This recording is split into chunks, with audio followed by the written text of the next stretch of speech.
নমস্কার, গুরু কি বাহি কেবলম।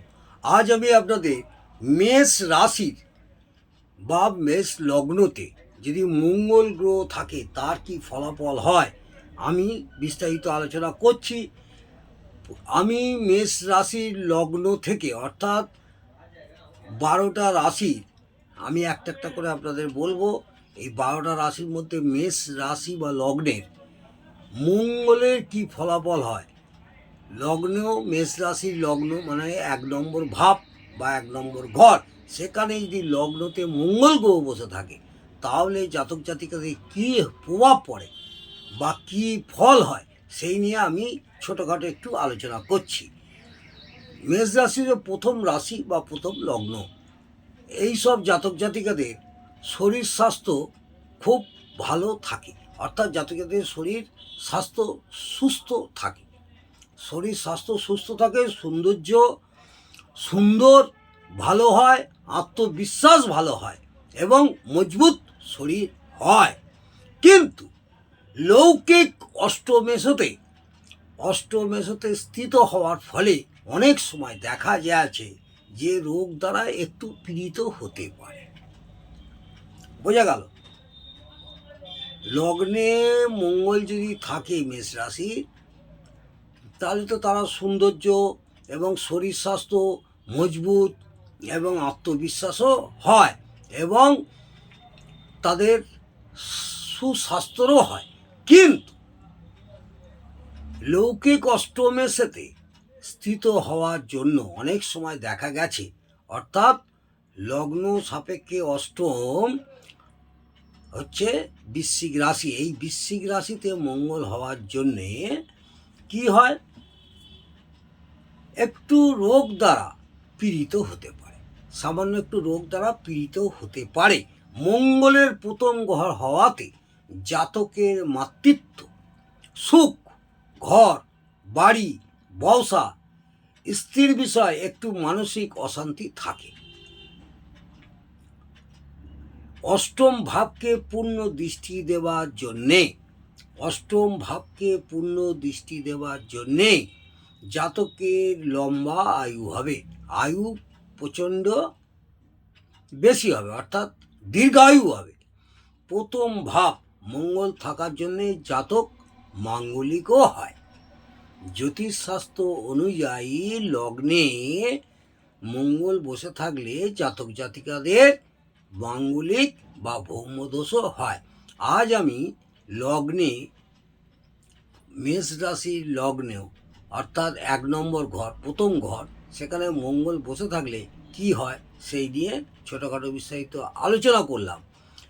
দ্বিতীয় আমি বলছি, অর্থাৎ মেষ রাশির দ্বিতীয়ভাবে যদি মঙ্গল বসে থাকে, কোনো জাতক জাতিকা যদি মেষ রাশি হয়, দ্বিতীয়ভাবে মঙ্গল বসে থাকলে, দ্বিতীয় ভাব থেকে আমরা কি বিচার করি?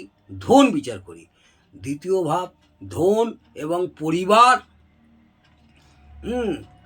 মঙ্গল শুক্রের রাশিতে স্থিত হওয়ার জন্যে জাতককে কষ্ট এবং ধন সঞ্চয়ের অভাব সর্বদা লেগে থাকে। জাতকের ধন সম্পত্তি এবং কষ্ট এবং ধন সঞ্চয়েরও অভাব সর্বদা লেগে থাকবে।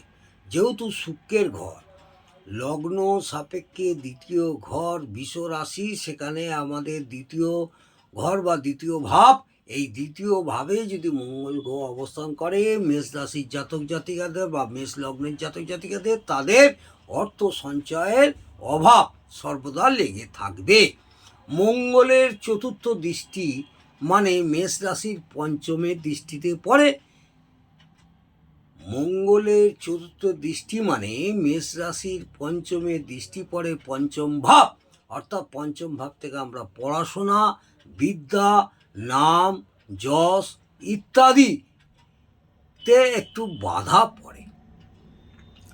আবার বলি, মঙ্গলের চতুর্থ দৃষ্টি মানে মেষ রাশির পঞ্চম দৃষ্টিতে পড়ে পঞ্চম ভাব, পড়াশোনা, বিদ্যা, নাম, যশ ইত্যাদিতে একটু বাধা পড়ে। সপ্তম দৃষ্টি অষ্টম ভাব মঙ্গলের দৃষ্টির জন্যে আয়ু ভালো থাকে, দীর্ঘায়ু হয়। সপ্তম দৃষ্টি, মঙ্গলের সপ্তম দৃষ্টি অষ্টম ভাব মঙ্গলের দৃষ্টির জন্য আয়ু ভালোভাবে দীর্ঘায়ু হয়, অর্থাৎ এই সব জাতক জাতিকাদের আয়ু দীর্ঘায়ু হয়। মঙ্গলের অষ্টম দৃষ্টি নবম ভাগ্যের স্থানে দৃষ্টি পড়ার জন্য একটু অসুবিধাও হতে পারে।